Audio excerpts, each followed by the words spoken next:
નમસ્કાર દર્શક મિત્રો, મિરર ઓફ ધ વર્લ્ડ ન્યૂઝમાં આપ સૌનું હાર્દિક સ્વાગત છે। વડોદરા મહાનગરપાલિકાની સ્થાયી સમિતિની બેઠકમાં 19 કામોની દરખાસ્ત સુધારા સાથે મંજૂર, જ્યારે વધારાની એક દરખાસ્ત નામંજૂર કરાઈ। બદામડી બાગ ખાતે નવીન આર્ટ ગેલેરીના નામ તથા જરૂરી સાધનોની ખરીદી માટેની દરખાસ્તને મંજૂરી આપવામાં આવી છે।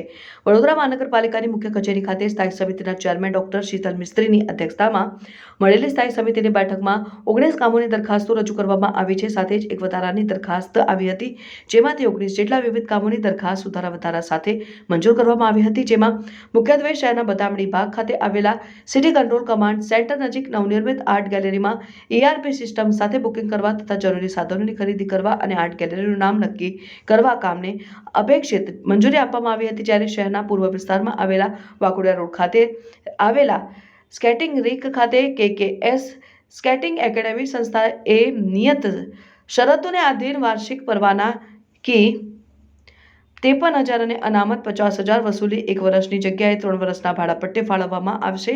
જે રીતે ગત વર્ષે ઓગસ્ટમાં આવેલા અતિવૃષ્ટિ દરમિયાન ઉદ્ભવેલી પરિસ્થિતિ દરમિયાન વિવિધ વોર્ડ શાખામાં સફાઈ માટે મેલેથિયોન પાવડરની તાકીદની જરૂરિયાતને પહોંચી વળવા માટે GPMC એક્ટની કલમ 67(3)C હેઠળ ઇજારદારને મેદુર્ગા પેસ્ટિસાઇડ્સ અને કેમિકલ પાસેથી અગાઉ સ્ટોર ઓર્ડર નંબર 43/23/24ના ભાવે ટેન્ડર ફ્રી 2% અનામત અને 3% સિક્યુરિટી ડિપોઝિટ ભરવામાંથી તથા તેમજ કારમાંથી માફી આપી સામાન્ય ટેન્ડર પ્રક્રિયાની બાધાઓ દૂર કરીને કુલ ₹32,40,000ના ખર્ચે 5,000 મેલેથિયોન પાવડરની ખરીદીને જાણ કરવામાં આવી।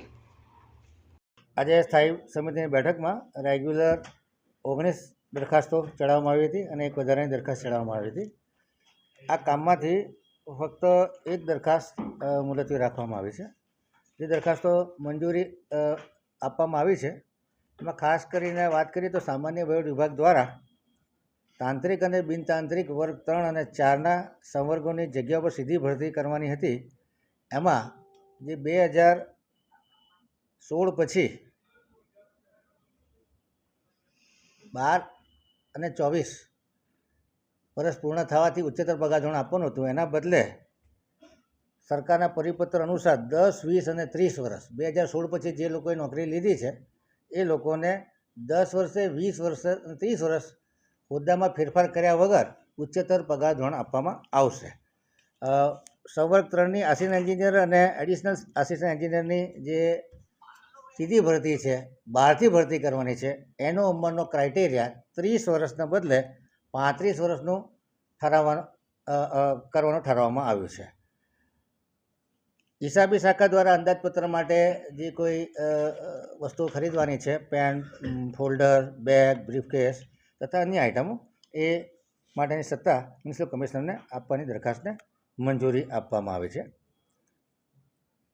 બકરાવાડી દીપક ઓપન એર થિયેટરમાં જે અતિથિગૃહ બનાવવામાં આવ્યું છે એની લાગતો નક્કી કરવાની હતી। જે લાગતોમાં ભાડું 15,000 કરવામાં આવ્યું છે અને ડિપોઝિટ 30,000 કરવામાં આવી છે। 20,000 અને 30,000 સૂચવેલા રેટ હતા, એમાં સ્થાયી સમિતિના સભ્યોએ ભાડામાં ઘટાડો કર્યો છે, જેથી કરીને ગરીબ વર્ગને ફાયદો મળે। વાઘોડિયા સ્કેટિંગ રિંગ 53,000 તથા અનામત 50,000 વસૂલ લઈ અને 1 વર્ષના બદલે 3 વર્ષ ભાડાપટ્ટે ફાળવવા માટેનું કામ સર્વાનુમતે મંજૂર કરવામાં આવ્યું છે। બદામડી ખાતે તૈયાર થયેલી નવીન આર્ટ ગેલેરીની પણ લાગતો જે ડિપાર્ટમેન્ટે વધારે સૂચવી હતી ઘટાડી અને 5,000 અને ધંધાકીય માટે 10,000 મંજૂર કરવામાં આવી છે। આ નવીન આર્ટ ગેલેરીનું નામ સ્વામી વિવેકાનંદ આર્ટ ગેલેરી રાખવાનું સ્થાયી સમિતિમાં તમામ સભ્યોએ સર્વાનુમતે ઠરાવ્યું છે।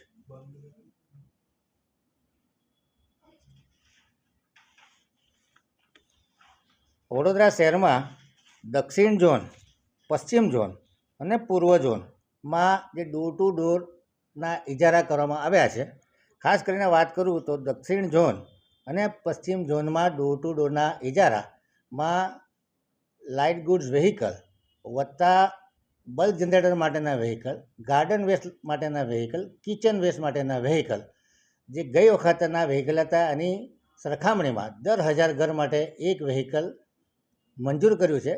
આ જે નાના વ્હીકલ છે એનું ભાડું ₹5515 પ્રતિ 8 કલાક નક્કી કરવામાં આવ્યું છે અને વજનના બદલે શિફ્ટનો ક્રાઇટેરિયા રાખવામાં આવ્યો છે।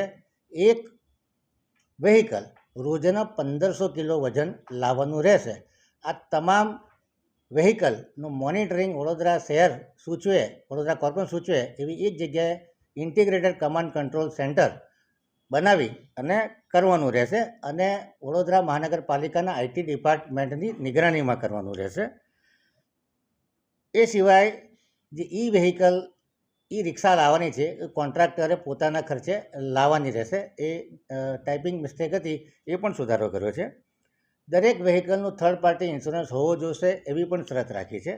અને અકસ્માતના કેસમાં કદાચ ઇમરજન્સીમાં વળતર આપવાનું થાય તો દરેક ઝોનમાં ઇજાદારે 25 લાખ રૂપિયા ડિપોઝિટ તરીકે કોર્પોરેશનમાં જમા રાખવાના રહેશે. વાત કરીએ તો દક્ષિણ ઝોન અને પશ્ચિમ ઝોનમાં ડોર ટુ ડોર કચરા, મટીરિયલ રિકવરી ફેસિલિટી અને રિફ્યુઝ ટ્રાન્સફર સ્ટેશન અતિ આધુનિક બનાવવાના કામને મંજૂરી આપવામાં આવી છે. પૂર્વ ઝોનમાં આરટીએસ નથી બનાવવાનું. ગધેડા માર્કેટ ખાતે ફક્ત એમઆરએફની ફેસિલિટી ઊભી કરવાની રહેશે. વડોદરા શહેર વધુ સ્વચ્છ અને સુઘડ બને અને સ્વચ્છતા ક્રમાંકમાં વડોદરા અગ્રિમતા હાંસલ કરે એ માટે અલગ અલગ મહાનગરોના મોડેલો જોઈ અને આ ઇન્ટિગ્રેટેડ ઇજારો કરવામાં આવ્યો છે. આશા રાખીએ કે નાગરિકોનો સાથ સહકાર પણ સારો મળે અને આ એજન્સીઓ દિલો જાનથી કામ કરે તો વડોદરા શહેરમાં સ્વચ્છતાનું જે ક્ષેત્રમાં આપણે પ્રગતિ મેળવી છે એ મેળવી શકાશે. કીર્તિસ્તંભ બગીખાનાથી જયરત્ન 4 રસ્તા સુધીનો રસ્તો બનાવવાનું કામ 17.5% વધુના ભાવે 5,82,00,000ના કામને મંજૂરી આપવામાં આવી છે. વોર્ડ નંબર 13માં જયરત્ન 4 રસ્તે રામકૃષ્ણ બ્લોક સુધી ડિવાઈડર અને ફૂટપાથ સાથેના રોડને 17.5% વધુ 6,03,00,000ના કામને મંજૂર કરવામાં આવ્યું છે. બરોડા ડેરી તલસાડી જંકશન સુધી પ્યોર બ્લોક ફૂટપાથ તથા રોડ વાઇડનિંગ કાર્પેટ સિલ્કોટનું કામ છે એ 17.5% વધુના ભાવે મંજૂર કરવામાં આવ્યું છે. પ્રોપર્ટી ટેક્સમાં ઇન્સેન્ટિવ રિબેટ તરીકે જે લોકો ચાલુ વર્ષ પહેલાંના વેરા ભરવા આવે એ તમામ લોકોને વ્યાજમાં માફી આપવાના કામને મંજૂરી આપવામાં આવી છે. કોમર્શિયલમાં પણ 60% જે રિબેટ આપવાની હતી એના બદલે 80% આપવાનું ઠરાવવામાં આવ્યું છે. જે ભાડા આધારિત આકારણી પદ્ધતિ છે એમાં 100% વ્યાજમાં માફી આપવાનું ઠરાવવામાં આવ્યું છે અને બાકી 80% અને બંનેમાં રેસિડેન્શિયલ અને કોમર્શિયલ બંનેમાં 80% રિબેટ આપવાનું નક્કી કરવામાં આવ્યું છે.